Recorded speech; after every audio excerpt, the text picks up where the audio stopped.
Clyde Shelton is a talented engineer and devoted family man living in Philadelphia. One quiet evening at home, Clyde enjoys precious time with his wife and young daughter. Suddenly, the doorbell rings, shattering the calm. Two armed criminals, Clarence Darby and his accomplice, Rupert Ames, force their way into the house. The intruders brutally attack the family. Clyde is beaten and tied up, and his wife is bound as well. Darby viciously stabs them, leaving Clyde and his wife bleeding on the floor. Then, in a horrific turn, Clyde's little daughter walks into the room, drawn by the commotion. Seeing the child, Darby's depravity only escalates. He turns his attention to the girl. Clyde, helpless and immobilized, can only watch in agony as Darby assaults and murders his daughter right before his eyes. Darby and Ames are soon caught and put on trial for the heinous attack on the Shelton family. Clyde, shattered and desperate for justice, believes the legal system will punish the men responsible. Clyde, the judge ruled that the DNA was inadmissible. The case is assigned to Nick Rice, an ambitious Philadelphia prosecutor known for his high conviction rate. Nick is obsessed with winning and avoiding any case that might blemish his record. As the trial approaches, Nick faces a problem. Key evidence against Darby and Ames is compromised due to legal technicalities and procedural errors. Because it's the truth. We can lose. It's not what you know, Clyde, it's what you can prove in court. With the case weakened, Nick fears that if they go to trial, there's a chance both Darby and Ames could walk free. Unwilling to risk a full acquittal and a blow to his perfect record, Nick makes a controversial decision. He strikes a plea bargain with Darby's defense. According to the deal, Clarence Darby will testify against Rupert Ames, pinning most of the blame on Ames in exchange for a lighter sentence for himself. Both of them are guilty, especially Darby. You spend millions of dollars and then both of them can end up going free. In court, the deal plays out to Clyde's dismay. Darby pleads guilty to a reduced charge, third-degree murder, and, because of his cooperation, receives a shockingly lenient sentence of just a few years in prison. In return, based on Darby's testimony, Rupert Ames is portrayed as the ringleader and sentenced to death by execution. Nick considers this outcome a practical success. One killer faces the ultimate punishment, and the other at least serves some jail time. But to Clyde Shelton, this is a grotesque miscarriage of justice.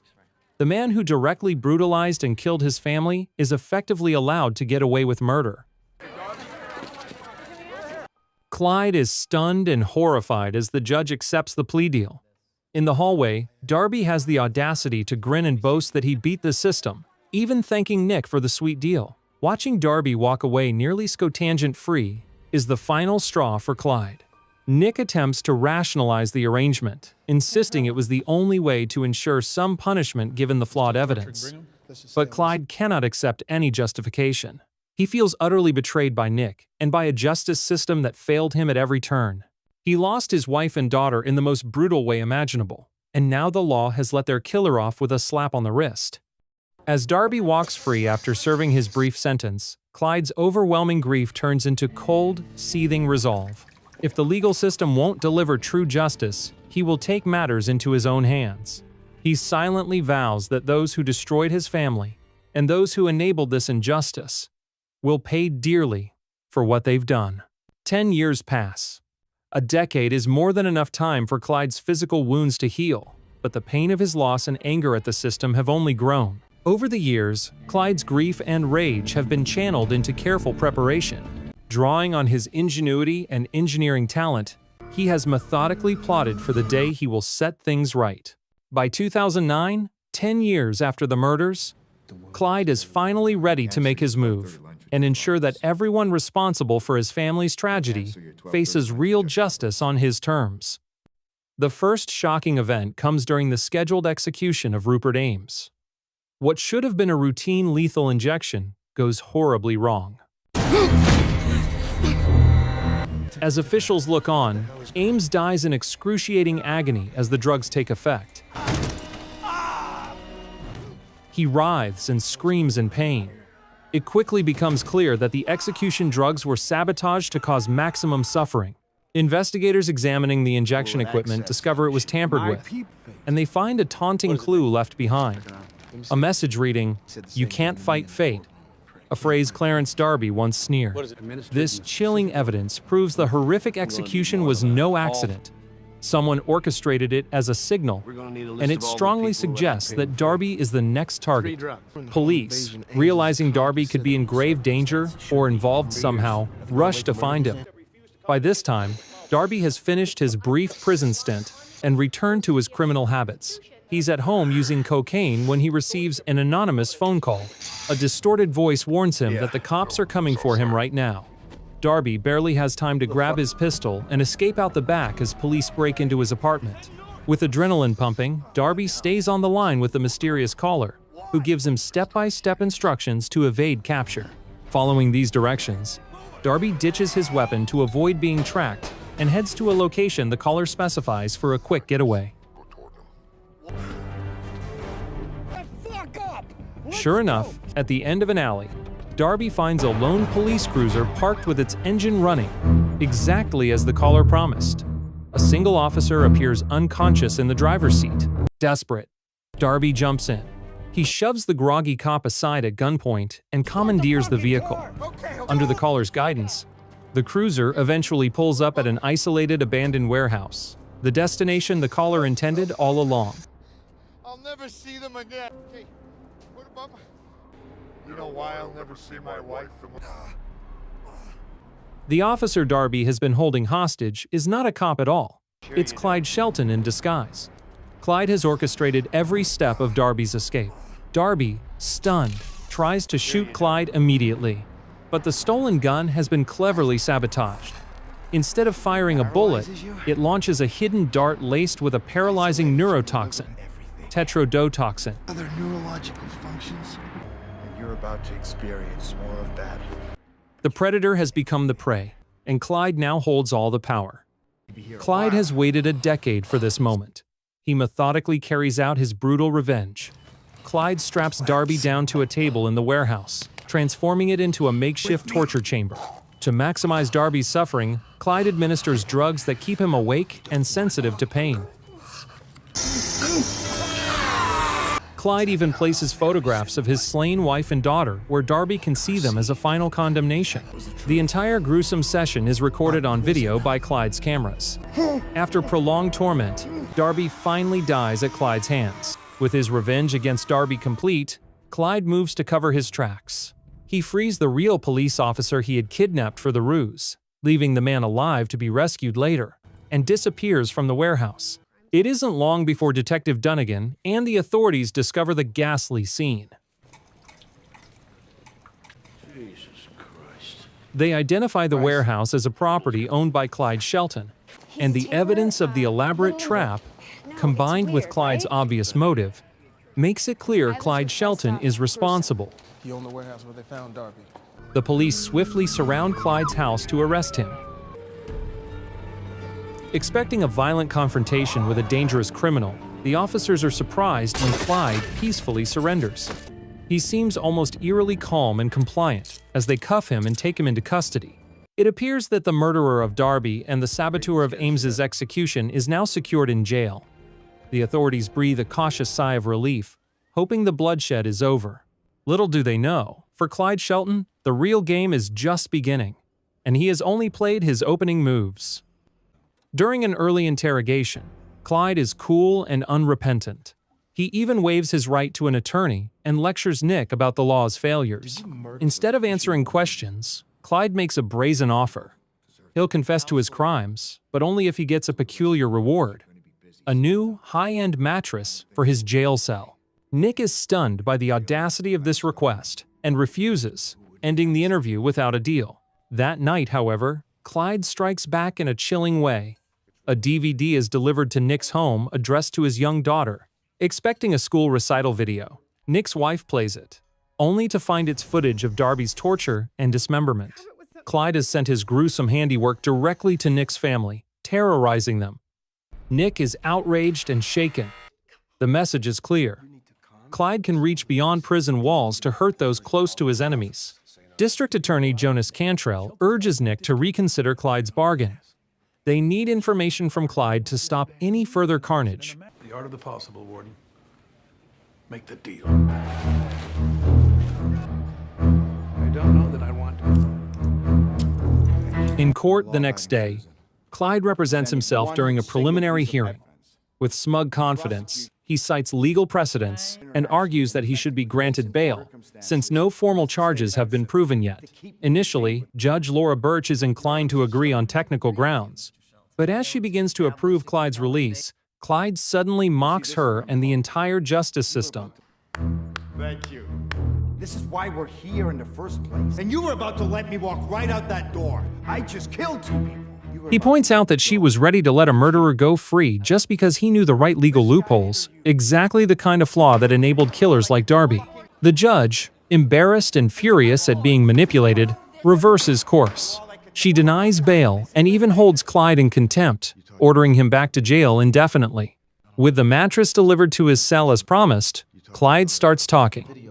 He calmly confesses to the murders of Clarence Darby and Rupert Ames, giving Nick what he wants on record.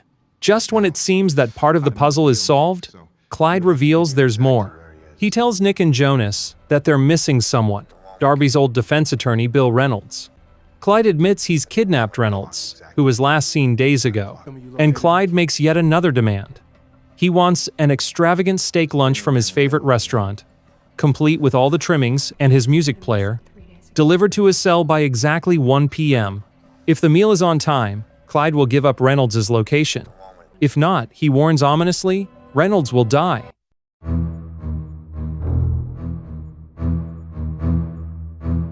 The authorities are in a bind. A man's life is on the line. So Nick reluctantly agrees to meet Clyde's demands. On the appointed day, prison staff bring Clyde a gourmet steak lunch in his cell. Despite their best efforts, security procedures cause a slight delay. The meal arrives a few minutes after 1 p.m. Clyde enjoys his steak leisurely, even sharing a piece with his cellmate, and then provides an address in the form of GPS coordinates for Reynolds' whereabouts. Nick and a SWAT team race to the remote location given. There, they make a grim discovery. Reynolds is found buried in a small underground box, already dead. A mechanism was set to cut off his air supply at exactly the deadline. Because the lunch delivery was late, they missed the chance to save him. Clyde set them up to fail. Back at the prison, Clyde's violence isn't over. Moments after finishing his meal, he uses the sharpened T-bone steak bone as a shiv to savagely murder his cellmate. Guards rush in to a gruesome scene and immediately haul Clyde off to solitary confinement. Now even more people are dead, and it's horrifyingly clear that Clyde Shelton has been orchestrating a campaign of terror from inside his jail cell. Nick and his team are left reeling, wondering how Clyde could be pulling all these strings and who might be the next target. Nick now understands that Clyde's targets likely include everyone connected to the miscarriage of justice 10 years ago, and that this violent vendetta is far from over. Facing a crisis, Nick and Jonas Cantrell seek insight into Clyde's capabilities. They soon learn Clyde was once a secret government assassin, a mastermind of untraceable killings who likely planned every step of this. It confirms that even behind bars, Clyde has the skills to continue his vendetta. The contact warns that stopping him will be extremely difficult. Armed with this knowledge, Nick and his team tighten security around potential targets connected to Clyde's case. Take that after all the grief you've given me over cell phone. Hello? They are too late to save Judge Laura Birch, the judge who denied Clyde bail. Nick confronts Clyde after the judge's assassination, but Clyde remains eerily calm in his isolation cell. He insists that his crusade is about exposing the broken justice system, not just revenge. Then Clyde issues a terrifying ultimatum. Unless he is released and all charges drop by 6 a.m. the next day, everyone involved in his case will die. All right, kill everyone. He implies a massive, biblical-scale attack. Nick realizes Clyde is absolutely serious, and that he likely has more deadly traps in motion. Taking no chances, Nick gathers his entire legal team and has them camp out inside the secure prison overnight, hoping that being on Clyde's turf will keep them safe. They wait anxiously. And at first, nothing happens at 6 a.m. But then, without warning, multiple car bombs erupt in the parking lot as staff members begin to leave. The blasts kill several members of Nick's team, including his trusted assistant, Sarah Lowell, in an instant of fiery destruction. The survivors are thrown into chaos and terror. Enraged, Nick rushes to Clyde's cell and attacks him. Nick shouts that if he had pursued justice years ago instead of cutting deals, none of this would be happening. Clyde, unfazed, coldly says, this proves his point, and that he's just getting started. Not long after, Jonas Cantrell is killed by an explosive rigged in a bomb disposal robot. Another of Clyde's devious traps.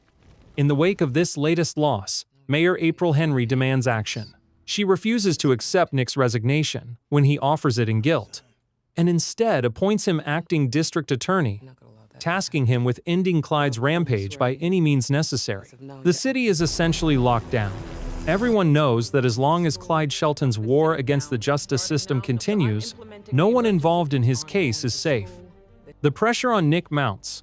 Determined to find a breakthrough, Nick digs through everything they know about Clyde. He recalls that Sarah had been investigating Clyde's financial records. Sure enough, he discovers that Clyde owns a small warehouse garage near the prison, a property that had gone unnoticed in the initial investigation.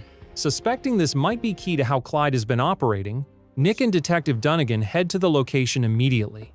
They break in without a warrant, given the urgency.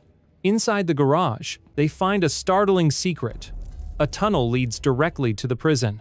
Following it, they discover a hidden workshop stocked with explosives, weapons, police uniforms, and maps of the prison and city. Now it's clear. Clyde has been coming and going from prison at will. This is how he murdered people and planted bombs while supposedly locked up. Nick also finds evidence of Clyde's next target. Clyde is planning to strike the emergency meeting at City Hall where the mayor and officials are gathered. Nick realizes they have to act immediately. He and Dunnigan race toward City Hall to stop Clyde's final act of vengeance. Nick and Detective Dunnigan arrive at City Hall in a race against time. The mayor and city council are already convened in a high-level emergency meeting in a chamber above. Searching the building's lower levels, Nick and Dunnigan quickly discover a hidden suitcase bomb planted directly beneath the meeting room. It's a large device, armed and connected to a cell phone detonator. One call from Clyde could trigger a massive explosion. Working swiftly and quietly, they coordinate with a bomb squad technician to disable the bomb's remote trigger and any fuses they can reach. Time is of the essence. For all Nick knows, Clyde could make the call at any second. They decide against raising an alarm or evacuating the officials upstairs. Any hint that the plot is uncovered might prompt Clyde to detonate immediately. Instead, Nick forms a risky plan. They will neutralize Clyde himself before he can make the call. Unaware that his plot has been uncovered, Clyde had already infiltrated City Hall earlier that day, disguised as a janitor, and planted the bomb. Now, with the device in place, he sneaks back out and returns via his secret tunnel to the prison. Intending to detonate the bomb once he's safely back in his cell, Clyde quietly climbs up through the tunnel into his cell, only to freeze in shock when he realizes Nick Rice is standing there in the gloom. Nick levels a gun at Clyde and blocks his exit. Clyde, startled but still defiant, manages a twisted smirk. He congratulates Nick for finally figuring it out and tries to offer one last excuse or plea. Nick's face is set in stone. He refuses flatly. No more deals. Clyde sneers that none of this matters because the system is still broken. But Nick remains unmoved, finger on the trigger. Nick appeals to him that his wife and daughter wouldn't want this, but Clyde remains unmoved. Seeing Nick won't yield, Clyde makes his final move. Clyde pulls out a cell phone and hits the speed dial to trigger his bomb, not realizing the trap. In that instant, Dunnigan appears and slams the tunnel hatch shut. Nick bolts out and locks Clyde's cell door, trapping him inside. A muffled ringtone echoes. The detonator is live. Clyde then notices the suitcase bomb tucked under his bunk. Nick and Dunnigan have moved the bomb into his cell, turning Clyde's weapon against him. Realizing he's been outsmarted, Clyde lets out a long breath and sinks onto his bunk. He takes out his daughter's bracelet and holds it in his hand, a faint smile of resignation on his face. A moment later, a fiery explosion fills the solitary cell, instantly killing Clyde but leaving everyone else unharmed. Nick carries the weight of these events, but he has learned a valuable lesson about justice, integrity, and what truly matters. He silently vows never to compromise those principles again, no matter the pressure or temptation. Sometime later, he attends a recital where his young daughter is performing, an event he once might have skipped for work. This time, Nick is right there in the front row, watching with pride.